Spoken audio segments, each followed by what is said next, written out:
Hi, my name is Tony Rangel, and I am just another talking head, another one of those talking heads talking about nothingness and everythingness and nobodiness and self and perceptual reality and physical reality and absolute reality and black holes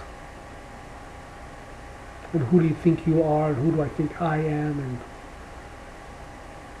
what is awakening and what is enlightenment and what is Advaita, what is non-duality, who are you, who am I?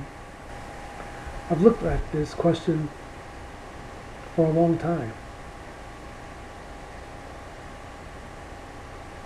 In between the physical aspects of life, in between working and sleeping and eating and hoping and praying and any other kind of songs like that. You start where you are, with whatever level of education, intelligence, experience that you have, that I have, and you end up here, in the present moment. No other time, no other place. And you jump into the pool.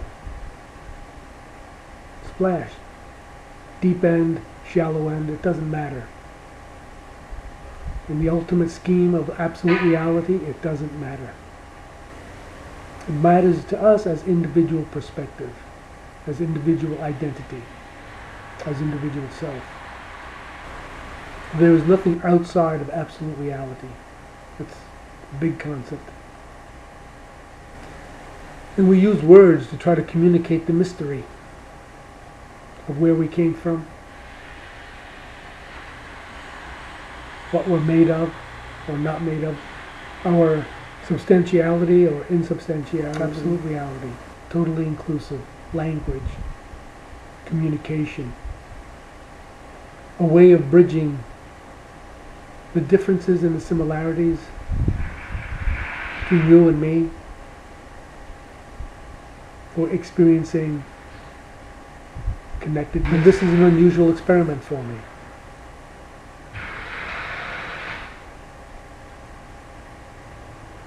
Self talking to self in order to understand self. And understanding that this physical form of mine, of yours, is the vehicle of awakening, of enlightenment. We are in human form, and what we are going to experience is human consciousness. That is our particular point of view, human consciousness. We are both a physical being and a spiritual being simultaneously. We are both self and no self simultaneously. Opposites coexist simultaneously. Right, not right, wrong, not wrong. Left, not left, right, not right, up, not up, down. Duality is a function of language. The minute you have a word, an idea, or a concept, you are one step removed from the actuality. The word tree is not the tree itself. The word Tony is not Tony. The word God is not God. And what is prior to language. There simply is this emptiness within which there is form. And what we are, what I am, is formless awareness temporarily residing in a physical form. And each one of us in physical form have or has a certain shelf life from several hours to several days to several weeks and months and years and decades. We don't have life or a life. We are life itself.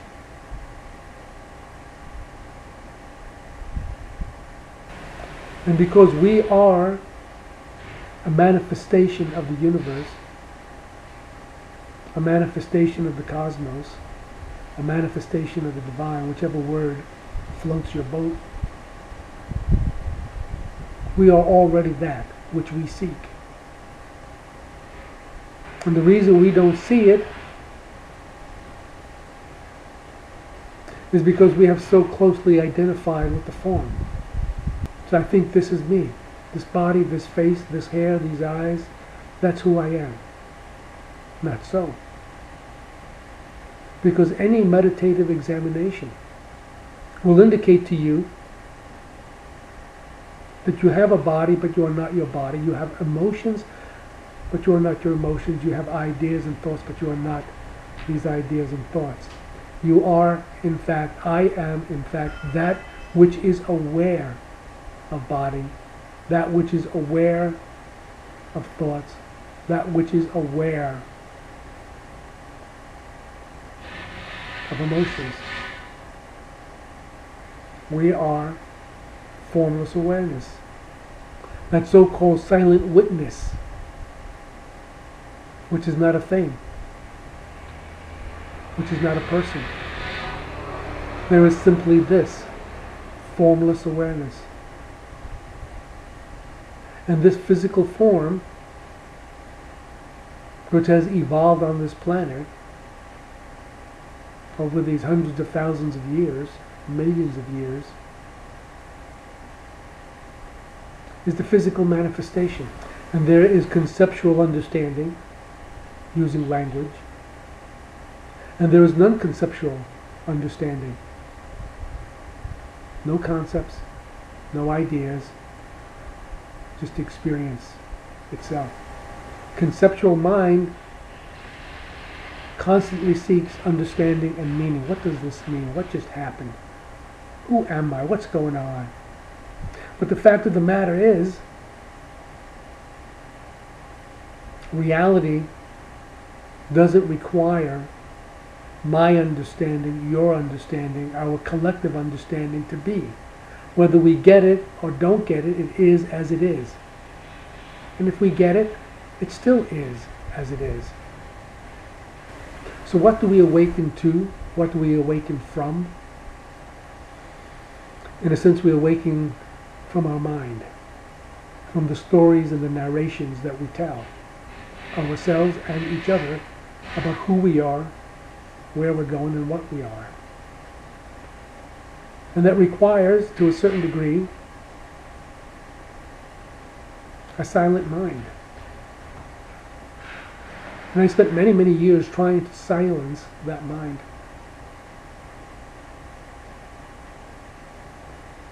There's really no need to silence the mind. I mean, a thought is simply a thought, and when you see that clearly,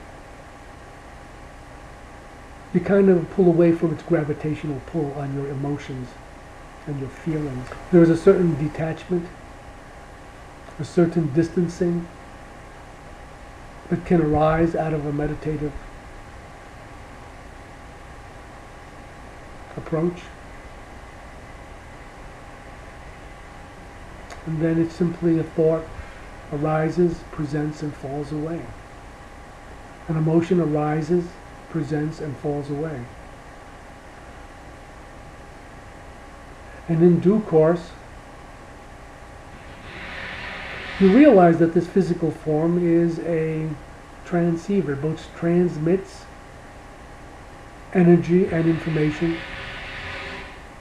through our words and actions, and receives energy and information through words and actions of others.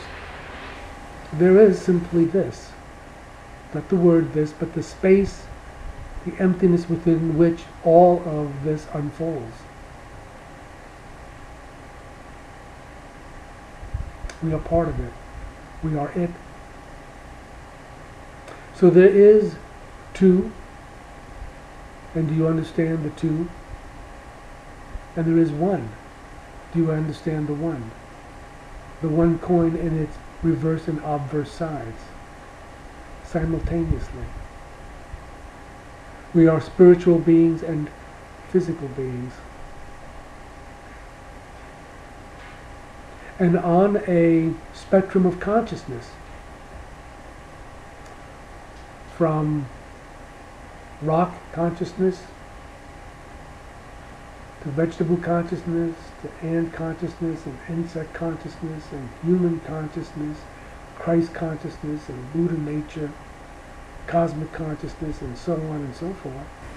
We are somewhere on that spectrum of consciousness right now. And in a sense,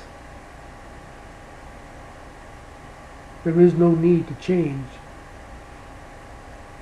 to alter, to transform, to become anything other than what we already are, which is a manifestation of the divine, a manifestation of the universe, right as we are.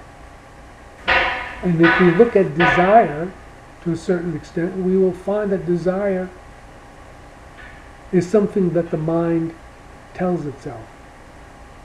It says there is an insufficiency of food, an insufficiency of love, an insufficiency of financial security, an insufficiency of intimacy, an insufficiency somewhere. I want what I think I don't have. And I spend time chasing that. So that we want more. More love, more knowledge, more awareness, more wealth, more sex, more power, whatever it is that turns you on. And this, for me, has been a gradual process. Each time I thought I had an aha moment, I was making some breakthrough,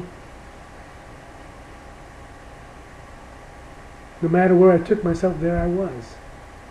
Here I am. Here and now. Just as you are here and now as well. And we can talk about that internally or externally. And if we understand at some level that the mystery is inexplicable, cannot be revealed in words, and yet we end up talking, the realization blossoms that all we can talk about ever and describe are the illusions of life. That you are looking at is an illusion. And when you see yourself in the mirror, you're looking at an illusion. A physical illusion. Not a delusion, a physical illusion. And so I will be, from time to time, and perhaps in a more coherent fashion, or maybe not, post these comments. Because sometimes I am speaking, the Tony, the mind-created sense of self, and then sometimes it's the cosmos speaking. Sometimes it's Tony laughing and Tony thinking and Tony worrying, and sometimes worrying just happens. Laughter just happens. Grief just happens. There is that understanding which comes from mind, intellectual understanding, conceptual understanding, likes to compartmentalize and take apart, deconstruct. And then there is non-conceptual understanding that comes from the heart, which, like absolute reality, includes everything. Nothing is excluded. It's always the mind that says, no, not that. That's violent. No, not that. That's ugly. No, not that. That's harmful. No, not that. That's terrible. No, not that. And that is the inner dialogue that occurs continually in us between heart, not the organic heart, and mind, not the organic brain. And I was raised in this U.S. culture which very highly values conceptual understanding of the left hemisphere of the brain and its functions. And therefore I was very much out of balance, not getting the full information and input, fully appreciating intuition and imagery and feelings and emotions. So I'm going to be talking about this awakening in human form to human consciousness, the expansion thereof. And you have to deal with the illusion and not try to get beyond it and bypass it and say, well, it's not real, therefore it doesn't mean anything. From a cosmic sense, There is total detachment. From the personal sense, everything is taken personally. It's happening to me. My life, my joy, my successes, my failures. But on the flip side, living is just happening. Joy is just happening. Grief is just happening. Understanding is happening. Confusion is happening. Anxiety happens. And there is a matter of learning, for me, to relax and to let go.